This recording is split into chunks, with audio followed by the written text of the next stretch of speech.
Hello, this is Chef John from foodwishes.com with shaved asparagus salad. That's right, I got good news and bad news. Chef John has joined the raw food revolution. And I know you're wondering, is that the good news or the bad news? That's the bad news. The good news is, though, we're going to top this with fried pastrami, and this ended up being one of the most delicious asparagus salads I've ever had. So let me show you how to put this together. In step one, we're going to go ahead and get our dressing made ahead of time. And because I'm going to use the smoky, cured awesomeness that is pastrami, we're going to go with a very simple, slightly sweet mustard dressing. So into a bowl, I'm going to throw in about a tablespoon of Dijon mustard, to which we're going to add some seasoned rice vinegar, which, as you well know, has a little bit of sweetness to it. And we'll give that a quick mix. And then all we're going to do to finish this up is drizzle in, while whisking, a couple tablespoons of olive oil. And thanks to the mustard, this is going to emulsify fairly easily. So I'm drizzling kind of slow, but not too slow. And after drizzling while whisking enthusiastically, it should look something like this. Then we can go ahead and put that aside while we prep our asparagus. And there it is, some washed raw asparagus. And what we're going to use to shave this is a nice sharp vegetable peeler. And since the bottom of the asparagus is going to be the toughest and most fibrous, we'll actually hold that end and peel towards the top like this. And what you're going to end up getting are these beautiful, thin, long strips of raw asparagus. And other than that part at the bottom that you're holding, you should pretty much be able to peel most of the asparagus spear. Which reminds me, one pro tip, buy a little extra asparagus and then make soup the next day with that and the scraps from this recipe.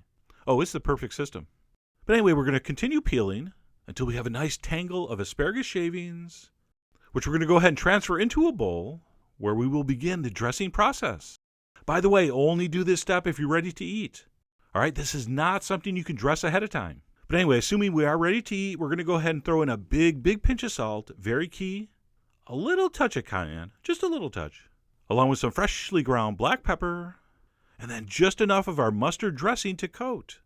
And then what we're going to do is give that a thorough mix, and we'll let it sit there for 2 or 3 minutes to just soften slightly. Are you going to be able to feel as you mix this, even though those shavings are very thin, they still have a little rigidity to them? But that's going to soften over the next couple minutes. You're going to be amazed. But anyway, we're going to mix that up, set that aside for a couple minutes, which is going to give us the perfect amount of time to fry our pastrami. So I'm going to go ahead and take a couple slices of pastrami and slice it up. All right, if you live next to a deli, get the good stuff. I was forced to use some unremarkable and fairly wet supermarket pastrami, although the quality was very good and it worked beautifully. But anyway, we're going to slice that up, and then we'll go ahead and put a pan on medium-high heat with a little drizzle of oil, and we'll simply fry that stirring for a couple minutes. And as far as doneness goes, you have a couple options. We can just barely warm this and serve it like that, or we can go all the way to the other end of the spectrum and fry it till it's almost crisp. But keep in mind, the more you fry it, the more you're going to intensify that salty, spicy pastrami flavor, which I want here. That's what I'm going for. But I do want you to keep in mind, the more you fry it, the saltier it's going to get. So for me, I kept stirring and cooking until it looked just about like that. And that looks very close. Maybe I'll give that 1 more minute or so.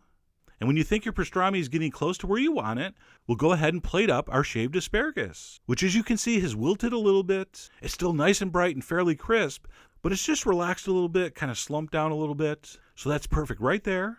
And I'm assuming you figured the rest out. Let's go ahead and plate that up.